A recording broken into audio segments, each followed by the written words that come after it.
My name is Simone Whitfield. I'm 36. I have a master's degree in corporate finance, a six-figure salary, and I have been a size 22 since I was 22 years old. I wear it the same way I wear my credentials, without apology. 6 weeks ago, at my husband's family portrait session, a tradition the Whitfields have maintained every single year for 31 years, his mother, Eleanor, walked up to me with a practiced smile and said, very quietly so that only I could hear, "Simone, sweetheart, would you mind sitting in the back? You're just a bit large for the front row composition. It would throw off the balance." I looked at her. I looked at the photographer. I looked at my husband, Marcus, who had heard everything and was staring very carefully at a spot on the floor. I sat in the back row, in the far corner, behind cousins I'd met once at a barbecue. 6 days later, every registered asset of the Whitfield Family Trust, including their $2.4 million landscaping and property management company, had been transferred into my name. Not because I stole it, because Marcus had put it there himself, and Eleanor had no idea her son had married someone who understood exactly what a corporate asset transfer looked like. Before I tell you how we got here, please take a moment to like and subscribe if this story is hitting somewhere real for you. Drop your city and local time in the comments. I genuinely read them. Now let me take you back. September. 4 years ago, a corporate networking event at a hotel ballroom in Charlotte, North Carolina. The kind of event where everyone wears too much cologne and nobody actually eats the past appetizers because they're busy performing ambition. I was there representing my firm, a mid-sized financial consulting group where I was the youngest senior analyst they'd ever promoted.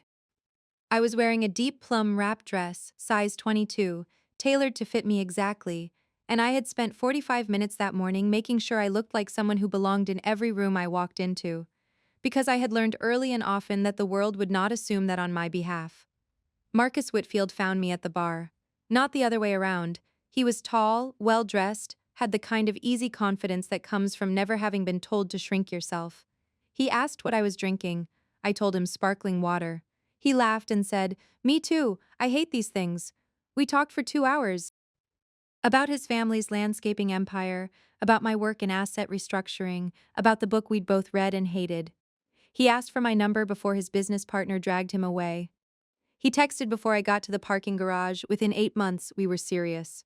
Within 14, we were engaged. His family, however, was a different story. The Whitfields of Charlotte were what I call old money with new opinions. They had inherited a successful landscaping and property management company from Marcus's grandfather, expanded it aggressively through the 90s, and now operated in 4 counties with a client list that included 3 municipal contracts and 2 private school campuses. They were respected, visible, proud. Eleanor Whitfield, the matriarch, was 63, always immaculate, and had opinions about everything that she delivered in the gentlest possible voice, which somehow made them land harder. Marcus's father, Gerald, was a quiet man who deferred to Eleanor in all things domestic and emotional. Marcus had an older brother, Donovan, who ran the day-to-day operations of the company and had the personality of a tax audit. Then there was Donovan's wife, Priscilla, size 4, former pageant contestant, the one Eleanor called our Priscilla when speaking about family to outsiders. I met them all at a Sunday dinner 6 weeks after Marcus and I became official. Eleanor hugged me warmly, but her eyes did a full inventory in the half-second before the hug. Gerald shook my hand. Priscilla smiled with her teeth. Donovan looked at me the way people look at a weather forecast that's inconveniently wrong. Dinner was lovely in the way that a theater performance is lovely. Technically impressive, emotionally hollow. Eleanor asked about my work, genuinely seemed interested, then pivoted. "Marcus tells us you're very driven. That's wonderful. We do believe a strong woman makes a strong family." Then she looked at Priscilla. "Priscilla has been teaching the children piano. It's such a gift to be present for those moments." It wasn't an insult, it was a comparison, and Eleanor had clearly spent 63 years perfecting the difference. Over the following months, the pattern crystallized. At family gatherings, Priscilla was always photographed next to Marcus's mother. I was always slightly out of frame. When the family posted holiday photos on the company's Instagram, I appeared in exactly 0 of them. Marcus insisted it wasn't intentional. I started counting. By month 7, I had been cropped out of or simply absent from 11 family photographs. Marcus apologized each time. He also did nothing to change it. I want to be clear about something. Marcus is not a villain in this story. He is a man who loved me deeply and was also deeply conflict avoidant, which is its own kind of failure, but a different kind than cruelty. He had grown up in a family where Eleanor's preferences were weather. You dressed for them, you didn't argue with them. Changing that pattern required something more dramatic than a conversation. That something was the portrait. The Whitfield family portrait was a 31-year tradition. First Saturday of October every year at the family's original property in Huntersville, a large colonial house with manicured grounds that had been the original Whitfield family home before Gerald and Eleanor moved to their current residence in Myers Park. It was, I was told, a formal affair. Professional photographer, matching color palette. The whole family, branches included. It had been the cover image on the company's annual client newsletter since 2008. I was excited. Genuinely. I had a dress made, not bought, made by a seamstress in Noda who specialized in formal wear for full-figured women. Deep burgundy, structured shoulders, a silhouette that made me feel like someone had finally built architecture for my body. I spent 2 hours getting ready.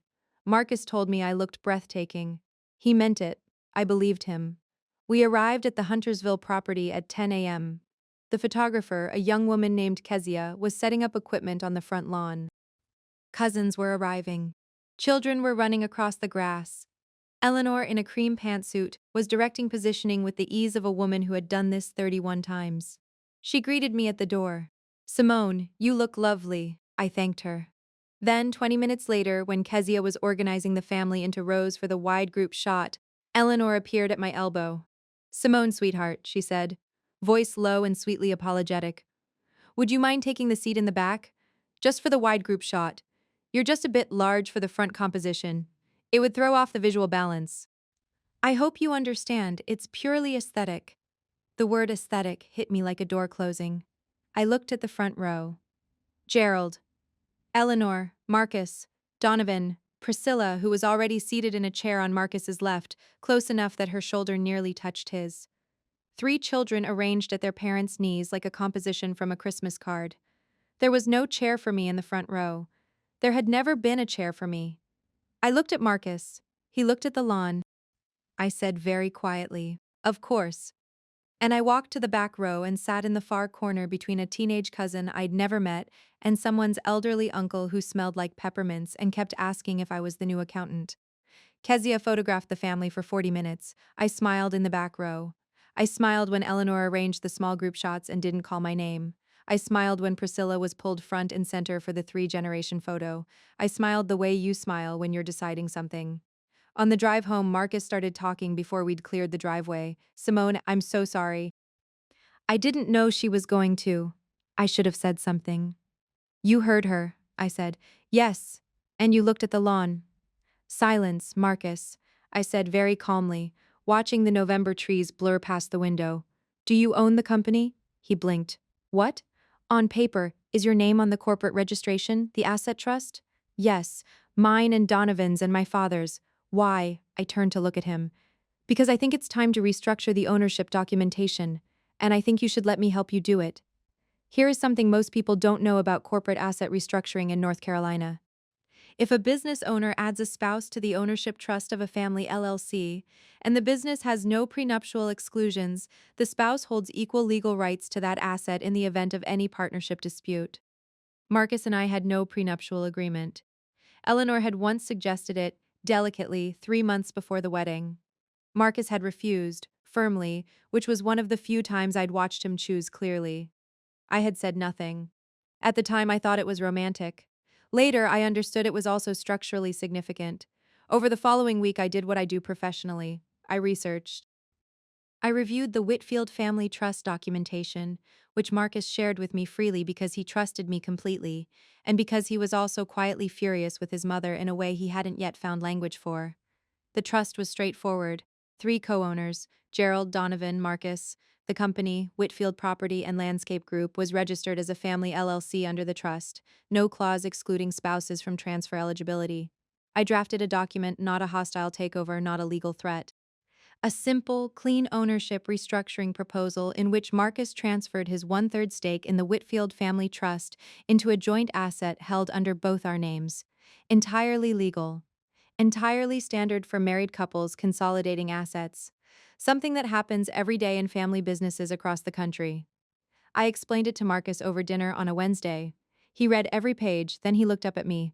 This would mean my name and your name on the company, he said. Yes, Eleanor would. Eleanor sat me in the back row, Marcus, behind Cousins, in the corner. He closed the document. He sat for a long time. Then he picked up his pen. He signed everything. The legal transfer was filed on a Thursday afternoon. Eleanor found out on Friday morning when Donovan, who monitors the company's legal filings as part of his operations role, called her in what I can only imagine was a spectacular state of alarm. My phone rang at 11:43 a.m. on a Friday. Eleanor's name on the screen. I put down my coffee and picked up. Simone. No sweetheart this time. Eleanor, good morning. I need you to explain to me what has happened with the company's legal documentation. Marcus transferred his ownership stake into our joint asset portfolio. It's fairly routine for married couples. That is not routine. That is Marcus's inheritance. That has been in this family for 31 years. And I'm part of this family.